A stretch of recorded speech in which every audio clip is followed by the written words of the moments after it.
कल हमने भाषा की परिभाषा देखी और आज उसी भाषा की विशेषताओं के बारे में चर्चा करने जा रहे हैं। तो भाषा की विशेषताएं जो है वह कुल मिलाकर 10 विशेषताएं हैं। उनमें से पहली विशेषताएं हैं भाषा विचार विनिमय का सर्वश्रेष्ठ साधन है।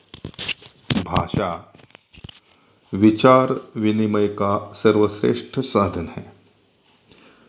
अब याद करो, अगर भाषा नहीं रहती तो क्या होता? पुराने ज़माने में या प्राचीन काल में जब भाषा नहीं थी, उस वक्त इशारों इशारों में काम चलाया करते थे। लेकिन सिर्फ इशारों के माध्यम से काम होता नहीं। यह जब समझ में आया तो मनुष्य ने भाषा का विचार किया, भाषा निर्माण करने का विचार किया। और मनुष्य में और बाकी के प्राणियों में एक ही बात स्पष्ट रूप से जानी जाती है कि मनुष्य भाषा बोलने वाला प्राणी है। बाकी के प्राणी भाषा नहीं बोल सकते। तो भाषा क्या है? हमने देखा कि भाषा मनुष्य, विचार, भावना, इन सभी बातों का एक समूह है।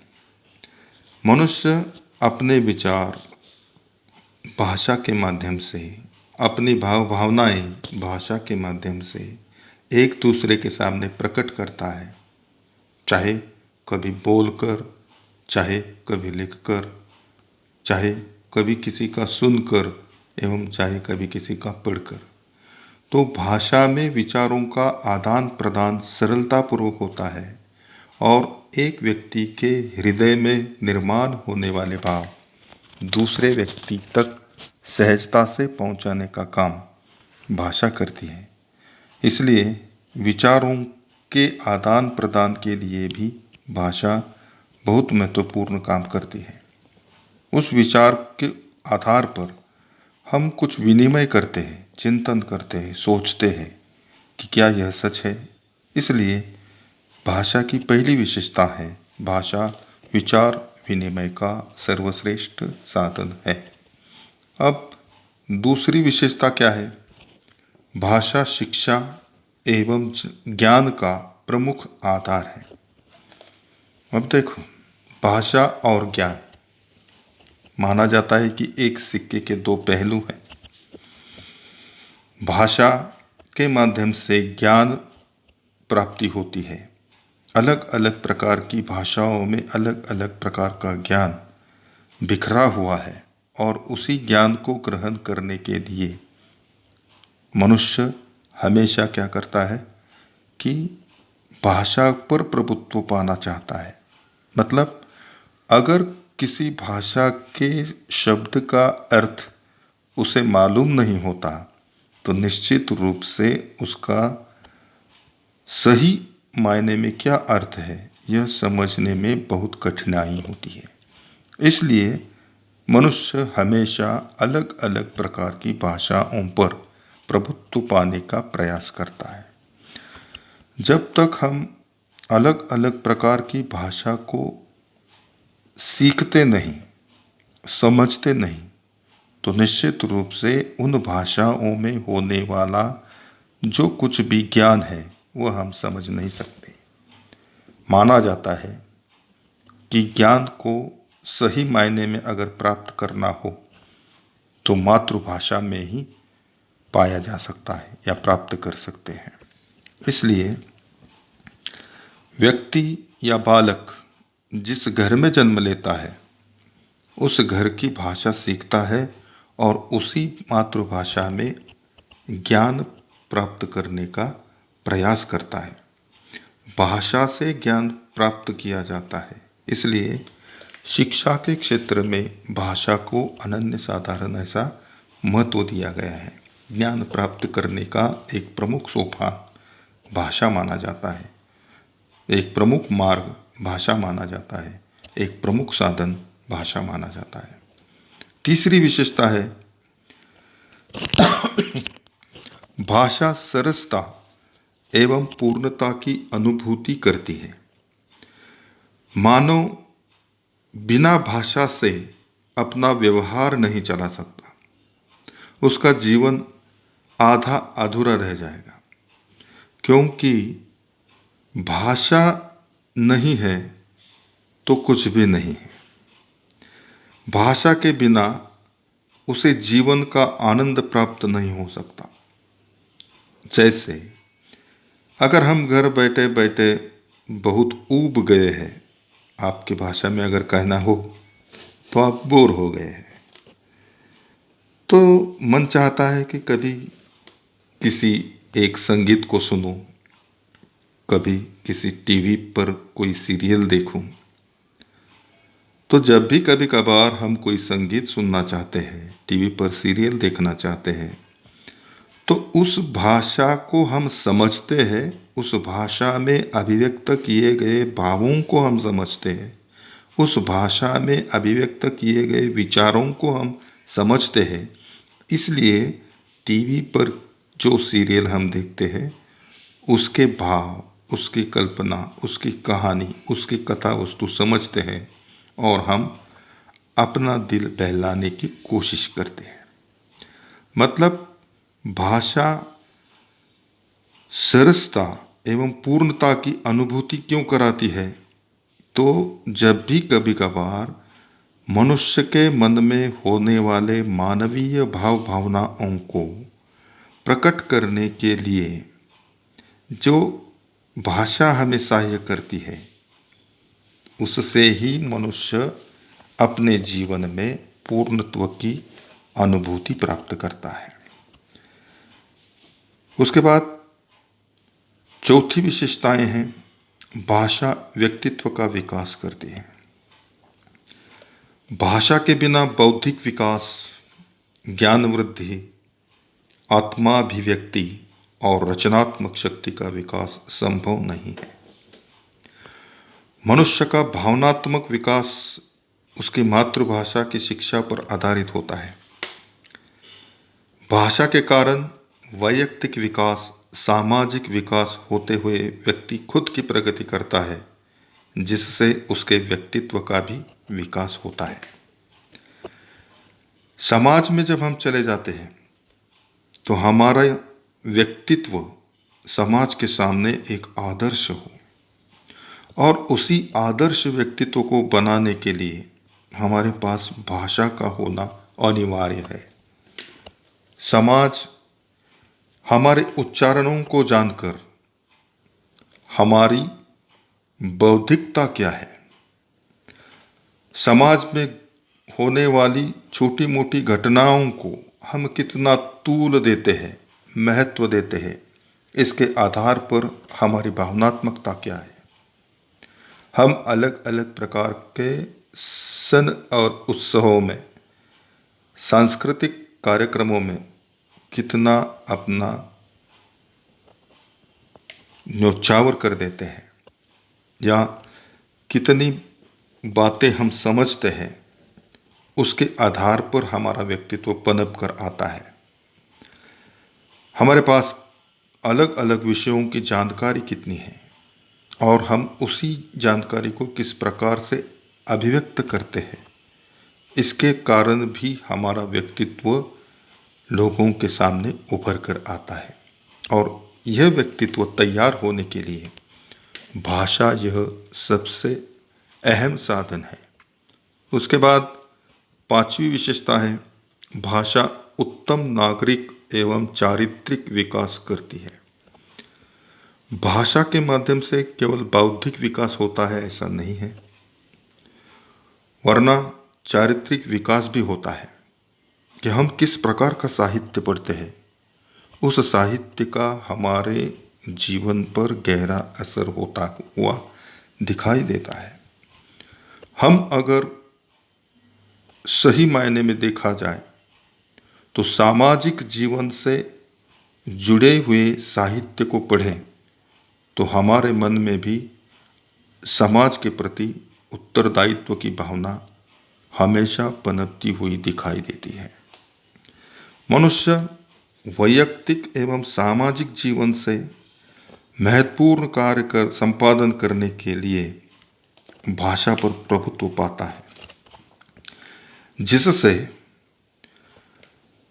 समाज में चले जाने के बाद लोग हमारी ओर एक आदर भाव से देखें। क्योंकि आदर कब मिलता है? जब हमारा चरित्र अच्छा हो, जब हमारे पास नैतिकता हो, और उसी नैतिकता के आधार पर, उसी चारित्र्यता के आधार पर हम अच्छे नागरिक के माध्यम से समाज में माने जाते हैं। तो भाषा हमेशा उत्तम नागरिक एवं चारित्रिक विकास करती हुई दिखाई देती है। उसके बाद भाषा जाति एवं समाज का ज्ञान सुरक्षित रखती है। ज्ञान ग्रहण करना है, ज्ञान का संग्रह करना है, ज्ञान का हस्तांतरण करना है, तो निश्चित रूप से किसी एक भाषा की ज़रूरत होती है।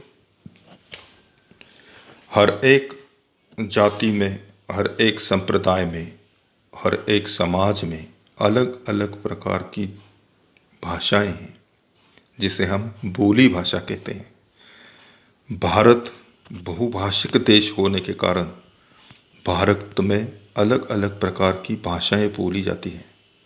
उसके साथ साथ भारत में अलग अलग प्रकार की सभ्यता है, संस्कृति है और रीति रिवाज है।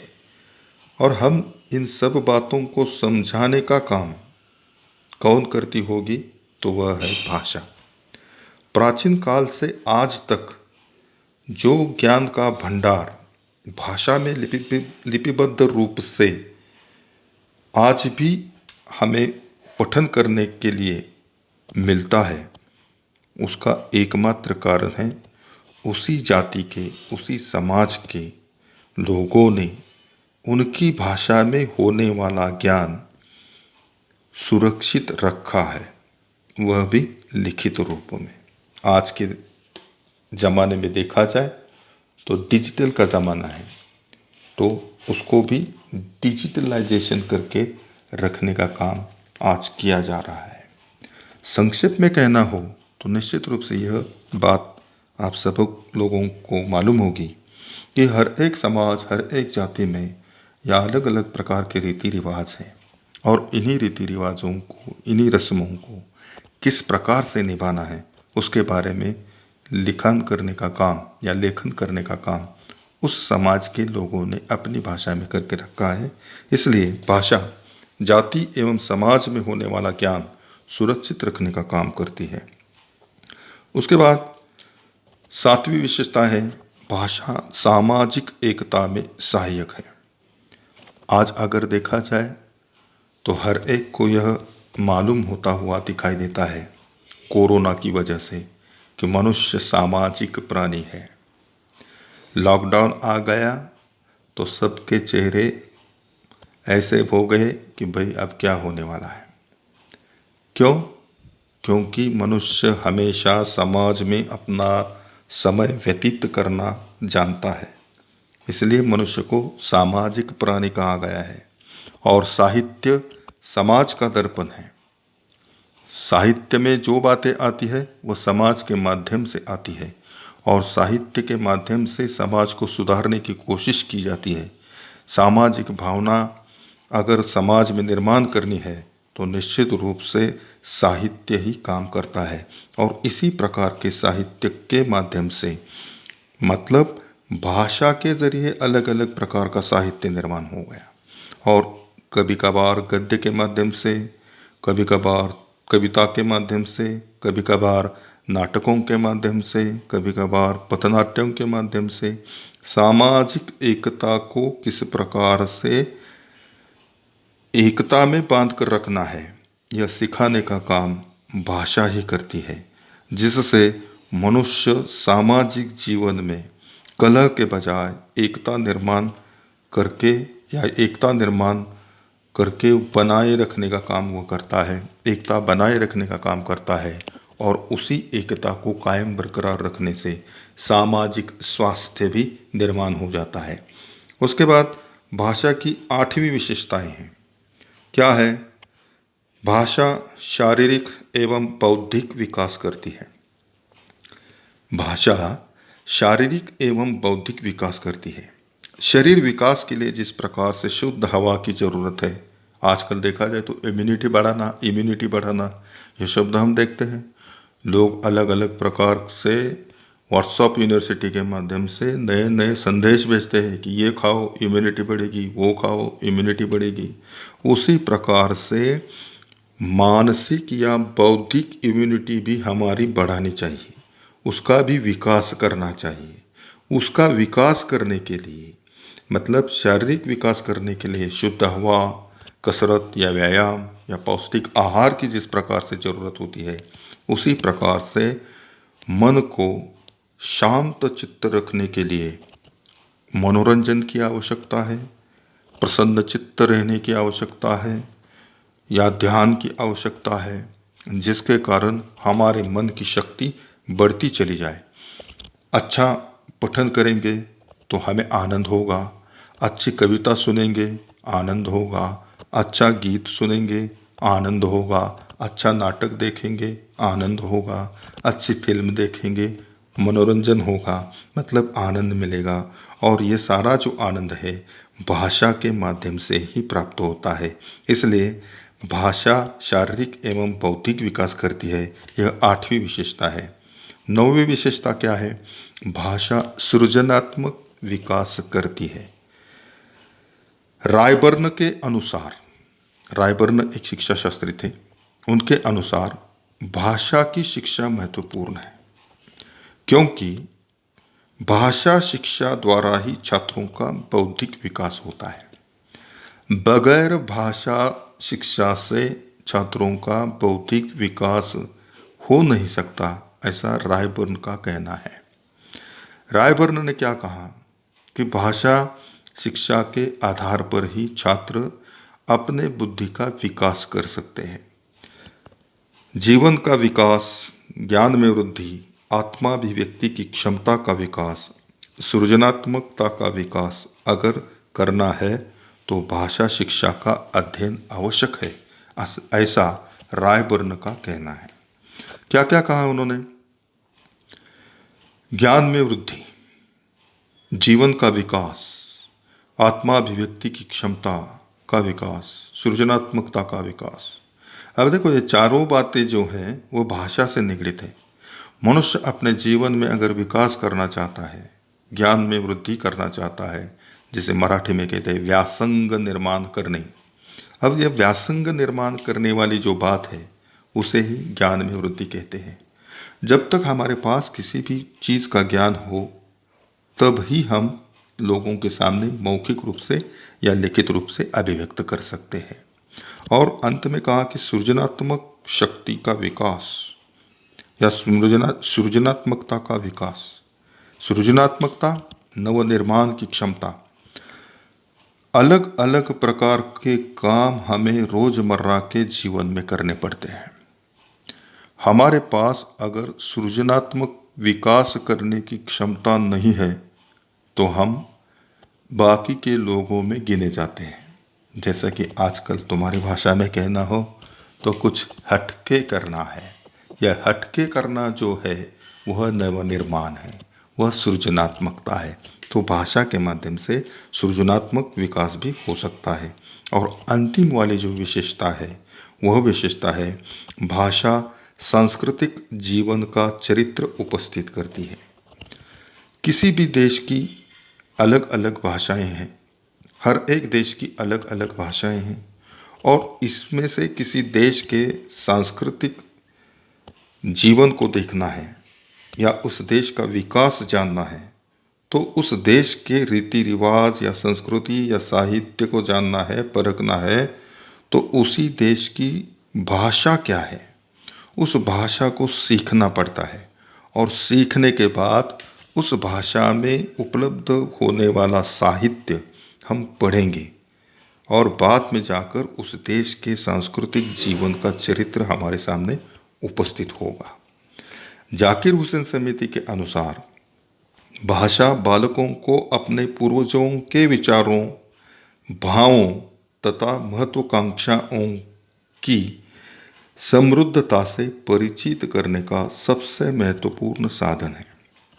आज अगर देखा जाए, हमारे देश की ही बात क्यों न ले ले, महात्मा गांधी जी ने क्या किया, छत्रपति शिवाजी महाराज ने क्या किया, डॉक्टर बाबा साहब अम्बेडकर जी ने क्या किया, उसके बाद अहल्याबाई होलकर जी ने क्या किया, उनका चरित्र देखना है, उन्होंने किस प्रकार का कार्य किया यह देखना है। तो निश्चित रूप से हम क्या करेंगे कि हमारी जो मातृभाषा है मराठी, उस मराठी मातृभाषा में होने वाले इन सभी महानुभावों के आधार पर लिखा हुआ जो साहित्य है, उस साहित्य को पढ़ने की कोशिश करेंगे और समझने की कोशिश करेंगे। भारत की संस्कृति क्या है, अलग अलग प्रकार की भाषा है, अलग अलग प्रकार का रहन सहन है, अलग अलग प्रकार का खान पान है, अलग अलग प्रकार के रीति रिवाज है, रस्में हैं, लेकिन अंदर से सब अलग अलग दिखने वाला बाहर से एक है। इसी भूप्रदेश को भारत कहते हैं और ये भारत की संस्कृति है, और इसी संस्कृति को हम भाषा के माध्यम से ही जान सकते हैं। तो समझ में आया कि भाषा भाष धातु से बना हुआ शब्द है। भाषा की परिभाषाएं हमने देखी और आज भाषा की विशेषताएं। उसके बाद हम अगले वीडियो में देखेंगे भाषा के विभिन्न रूप, मूल भाषा और राष्ट्रभाषा क्या है। अगर कोई इसमें से आपको समस्या हो, कोई शंका हो, तो निश्चित रूप से आप पूछ सकते हैं, उसका भी हल किया जाएगा। यहाँ हम रुकते हैं। आज के लिए इतना काफ़ी है। Thank you.